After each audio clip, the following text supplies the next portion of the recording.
एक बार की बात है, कई सालों पहले नगर खजूरा नाम का एक गांव हुआ करता था। समुद्र के अत्यधिक पास होने के कारण वहां के सभी लोग पानी से जुड़े हुए काम को कर कर अपनी रोजी रोटी कमाते थे। उन्हीं में से एक था भीमा, मछुआरा, जो कि समुद्र के किनारे से मछलियां पकड़ने और उन्हें बेचने का काम किया करता था। अगले दिन समुद्र के किनारे के पास आज तो समुद्र के किनारे बहुत सारी मछलियां पड़ी हैं। लगता है कल कोई बड़ी लहर आई थी भैया। हाँ किशन, लग तो यही रहा है। आजकल समुद्र में भी बहुत उफान आने लगा है भैया। पहले की तरह शांति नहीं रहती। लेकिन हमारे तो किसी भी फायदे की नहीं। ये मछलियां तो कल की मरी पड़ी होंगी। बाजार में हम सिर्फ ताजा मछलियां ही बेच पाते हैं। चलो तुम अपना जाल लगाओ, मैं अपना लगाता हूँ। आज का काम शुरू करते हैं। भीमा और किशन दोनों बचपन से ही एक साथ रहते थे। वह दोनों एक दूसरे के बड़े अच्छे पड़ोसी और दोस्त भी थे। अब जैसे ही वह दोनों अपने दिन का काम खत्म करके घर लौट रहे थे, रास्ते में कुछ लोग हंसते हुए महेंद्र से कहते हैं, अरे भीमा फिर से तुम काम करके इतनी रात को जा रहे हो हैं? ना तो तुम्हारे कोई औलाद है और ना किसी प्रकार का कोई खर्चा, फिर रात दिन इतना काहे मरते रहते हो काम के पीछे? हाँ, हमें देखो कितना भी कमा लें, लेकिन परिवार के खर्चे पूरे ही नहीं होते। लेकिन संतान होने में सुख तो है। भीमा की शादी को 10 साल हो चुके थे, लेकिन उसकी अभी तक कोई भी औलाद नहीं थी। गांव वाले व्यक्तियों की ऐसी बातें सुनकर भीमा को बहुत बुरा लगता था, लेकिन फिर भी वह चुप्पी साधे रखता है। तभी किशन गुस्से से बोल पड़ता है, तो इसमें हंसने वाली कौन सी बात है? ये तो भगवान की देन है। अभी नहीं है तो क्या हुआ, संतान भी हो जाएगी। लेकिन फिर तुम लोग किसे ताना मारोगे? अरे हम तो बस इतना कह रहे थे कि अब बुढ़ापा आ चुका है, इतना तो कमाई कर ही लिए होंगे भीमा भैया की बाकी का जीवन सुकून से कट जाए हैं? आजकल तो किसी को सलाह देने का जमाना ही नहीं रहा भैया। हाँ, अगर ये कुछ छोड़ दे तो हम जैसे नए मछुआरे भी कुछ आमदनी करें, लेकिन सारी मछलियां तो ये ले जाते हैं। तो सीधे सीधे कहो ना, ये बात है। भीमा की तरक्की से तुम्हें जलन होती है। उस बात को घुमा फिरा कर करने की क्या जरूरत है? और आइंदा परिवार को बीच में मत लाना, समझे? अब रहने दो किशन, इनसे बहस करने का कोई फायदा नहीं। चलो घर चलते हैं यार, देरी हो रही है। वहां से जाते वक्त बसंत सुंदर से कहता है, यार तुम भीमा को इतना नापसंद क्यों करते हो? जब भी उसे देखते हो तो गुस्से से लाल पीले हो जाते हो। अरे कुछ नहीं, बस मैं बचपन में हर चीज में इससे अच्छा था। इसके बाप दादा हमारे यहाँ से उधार मांगा करते थे, और आज देखो सारे गांव के लोग इसकी बात सुनते हैं और हमें कोई पूछता तक नहीं। अच्छा, तो तुम्हें उसके पैसे से जलन है। समझ गया समझ गया। लेकिन एक बात बताओ, उसके पैसे ना होने से बच्चे का क्या लेना देना? वही तो बात है, किसी को बताओगे तो नहीं। तो फिर तुम्हें बता ही देता हूँ, भीमा के कभी भी बच्चा नहीं होगा। लेकिन तुम इतना यकीन से कैसे कह सकते हो भैया? क्योंकि मैंने ही एक तांत्रिक से विद्या पढ़ाई हुई है कि उनको कभी बच्चा ना हो। सुंदर की ये बात सुनकर बसंत दंग रह जाता है, पर डर के कारण कुछ नहीं कहता। भीमा बचपन से ही मछुआरे होने का काम कर रहा था। वह अपने काम में बहुत माहिर था और उसकी आमदनी सभी मछुआरों से काफी ज्यादा थी। पैसे की उसे ज्यादा कोई कमी थी नहीं, परंतु फिर भी संतान न होने के कारण उसके जीवन में एक सूखापन था। उन व्यक्तियों की बातें उसके दिमाग में गूंजती रही और वह उदास होकर घर पहुंचा, लेकिन उसे अभी पूरी सच्चाई पता ही नहीं थी। क्या हुआ जी, आज आप इतने उदास क्यों हैं? कुछ नहीं रमा, क्या तुमने खाना लगा दिया? जी मैंने खाना कब का लगा दिया है, आप मुंह धोकर खाना खा लीजिए। मैं जानती हूँ आप किसी बात से परेशान हैं। लोगों का तो काम है कहना, अब उनकी बातों पर ज्यादा ध्यान मत दीजिए, इससे आपकी सेहत पर असर पड़ेगा। हाँ रमा, मैं जानता हूँ, मुझे इन लोगों की बातों से फर्क नहीं पड़ता, लेकिन दिन प दिन हमारी उम्र भी तो बढ़ती जा रही है। भगवान एक ना एक दिन सबकी सुनता है, बस आप उसका नाम लेकर आराम से सो जाइए। इस बात की ज्यादा चिंता मत करिए। अब तो मैंने सब ऊपर वाले पर ही छोड़ दिया है।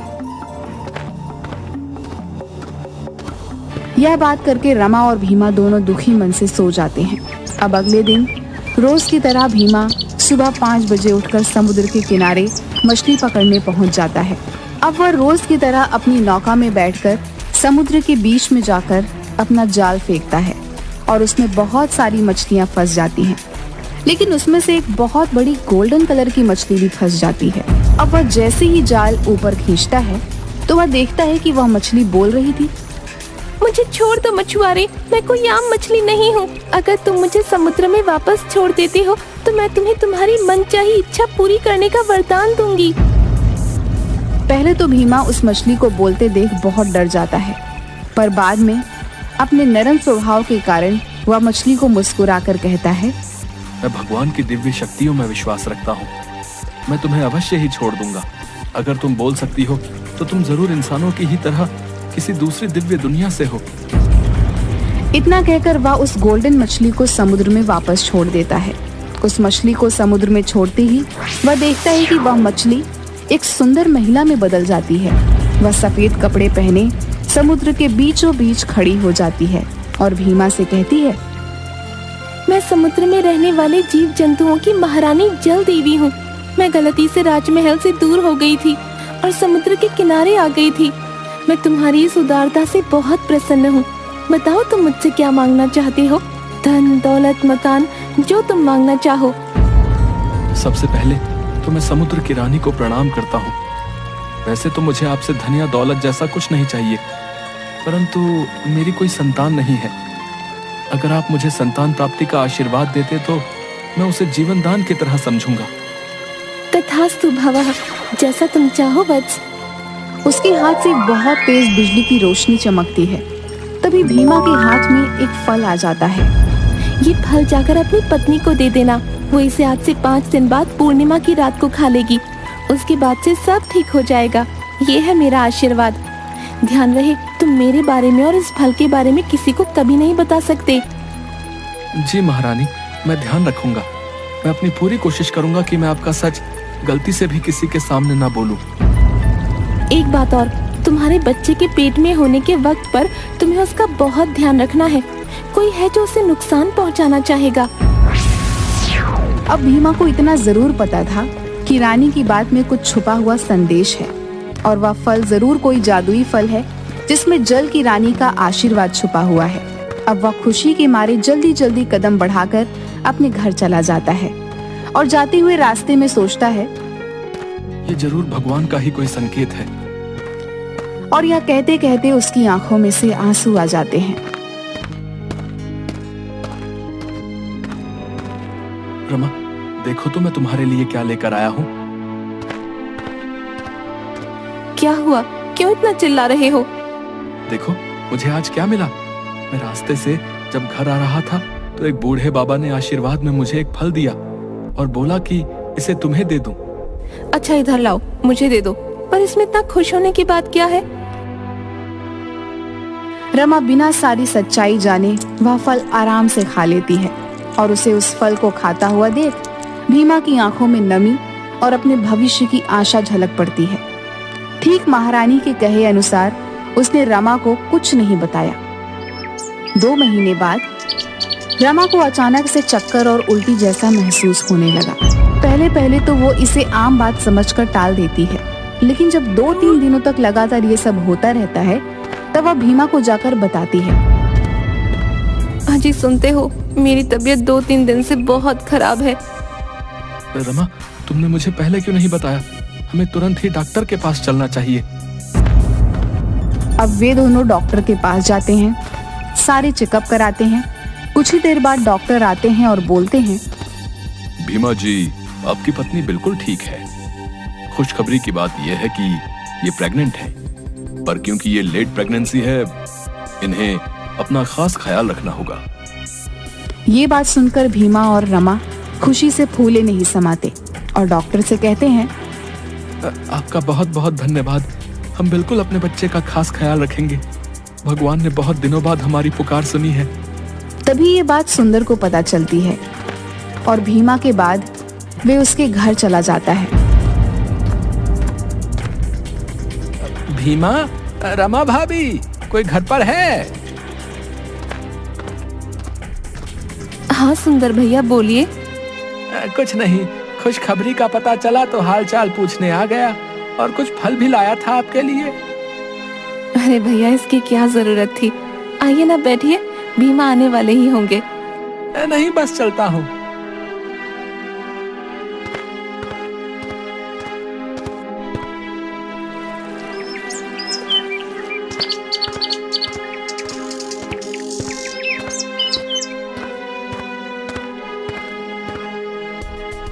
ये क्या, तुम सेब खा रही हो? पर मैं तो सेब लाया ही नहीं था।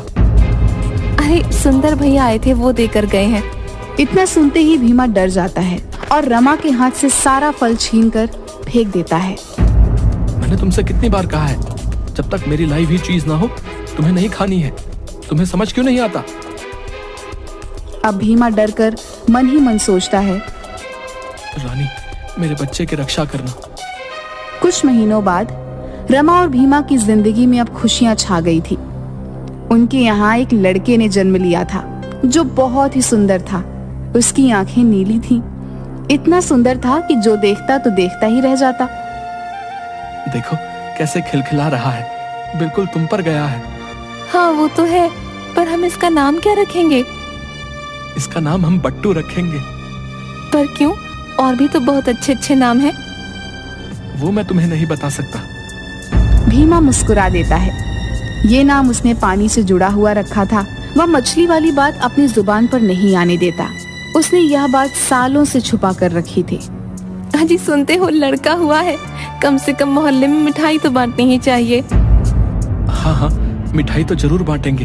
हमारे घर खुशियाँ जो आई हैं। अब जैसे ही ये बात गांव में फैलती है और सुंदर को पता चलती है। ये मिठाई किस खुशी में बांट रहे हो भाई? अरे भीमा को लड़का हुआ है, तुम्हें नहीं पता? लेकिन ऐसा कैसे हो सकता है? मैंने तो उसके पेट पड़ते ही भीमा की पत्नी को दवाई दे दी थी। अब मन ही मन सुंदर ये सब सोचने लगता है, लेकिन उसे ये नहीं पता कि बट्टू कोई मामूली बच्चा नहीं है। 4 साल बाद देखते ही देखते बट्टू बड़ा हो चुका था। उसकी नीली हुई चमकती आंख और उसका मुस्कुराता हुआ चेहरा पहले जैसा ही था, मानो साक्षात देव जन्मा हो। बट्टू जरा इधर आना तो। अब बट्टू रमा के पास आकर बच्चों जैसी आवाज में बोलता है, पापा किधर है? मुझे उनके पास जाना है। पापा बाहर काम पर गए हैं बेटा, तुम उनके पास नहीं जा सकते। अब किसी वजह से बट्टू रोते रोते चुप ही नहीं होता। तभी रमा कहती है, यह आज इतना क्यों रो रहा है? ये तो कभी इतना नहीं रोता। वो जैसे ही उसे घर के बाहर अपने पिता से मिलवाने ले जाती है, वह समंदर की तरफ बहुत तेजी से भागता है। वह सुनते ही अपने पिता के कपड़े पकड़कर उन्हें घर की तरफ खींचने लगता है। क्या हुआ है बट्टू, इतनी तेजी से क्यों भाग रहे हो? पापा तूफान आ रहा है, घर चलो, सब चलो।